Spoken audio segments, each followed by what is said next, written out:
Hi friends, welcome to my YouTube channel Jakkula JB TV.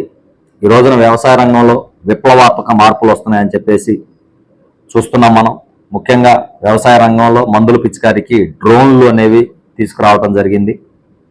ఈ డ్రోన్ల ద్వారా అధునాతన సాగు పద్ధతులు అవలంబించాలని చెప్పేసి ప్రభుత్వాలు ప్రోత్సహిస్తున్నాయి. డ్రోన్లకు కూడా విపరీతమైన సబ్సిడీలు కూడా ఇవ్వడం జరుగుతుంది. అయితే ఇక్కడ కొన్ని సంవత్సరాలు బట్టి వ్యవసాయ రంగంలో ఉన్న రైతుగా నాకు కొన్ని డౌట్స్ ఉన్నాయి. అవేంటంటే, ఈ రోజున పురుగు మందులు తయారు చేసే కంపెనీస్ వారు తయారు చేసిన ప్రతి ప్రోడక్ట్ని ప్రతి లీటర్ నీటికి 1 ml 2 ml లిక్విడ్ చేసి దాదాపు ఎకరానికి 100 నుంచి 150 లీటర్లు పిచికారి చేస్తేనే ఈ యొక్క మందుల పనితనం ఉంటుందని చెప్పేసి వారు తయారు చేయడం జరిగింది. ఆ విధంగానే ఇప్పటిదాకా రైతులు మేము స్ప్రేయింగ్స్ చేయడం జరిగింది.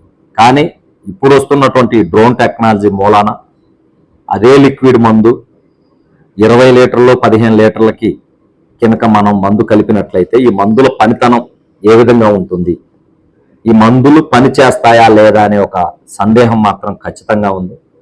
దీనిని ప్రభుత్వాలు, వ్యవసాయ అధికారులు నివృత్తి చేయాల్సిన అవసరం ఎంతైనా ఉంది. ఎందుకంటే మా సొంత అనుభవంతో చెప్తున్నాం, పురుగుని చంపేసేటువంటి టెక్నికల్ ఉన్న మందుని కొంత ఒక హంసలో తీసుకొని దాంట్లో డైరెక్ట్గా పురుగునేస్తే పురుగు చావదు. కానీ అదే మందుని వాటర్లో కలిపిన తర్వాత పురుగు మీద పిచికారీ చేస్తే పురుగు చనిపోతుంది.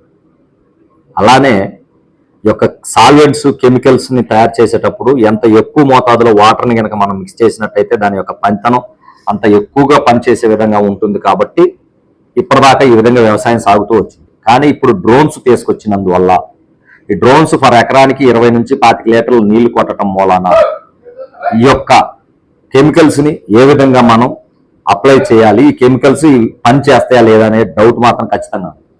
అయితే ప్రభుత్వం వారు ఈ డ్రోన్స్ని విస్తృతంగా తీసుకురావాలన్నప్పుడు కంపెనీస్తో టైఅప్ అయి పురుగు మందుల కంపెనీలతో మాట్లాడి వాళ్ళు తయారు చేసే మందులు నానో టెక్నాలజీతో తయారు చేసినట్లయితే, ఆ నానో టెక్నాలజీ వాడిన తర్వాత ఆ మందులు డ్రోన్స్తో కనుక మనం అప్లై చేసినట్లయితే వాటి పనితనం ఉంటుంది తప్పితే ఈ విధంగా మనం నాటు పద్ధతిలో గతంలో తయారు చేసిన మాలిక్యూల్స్ అవే వాటర్లో కలిపేసి వాడితే ఇవి పనిచేస్తాయా లేదా అనేది ఖచ్చితమైన సమాచారం అయితే లేదు. దీన్ని వ్యవసాయ అధికారులు కానీ కంపెనీస్ కానీ ఎక్కడా కూడా చెప్పటం లేదు.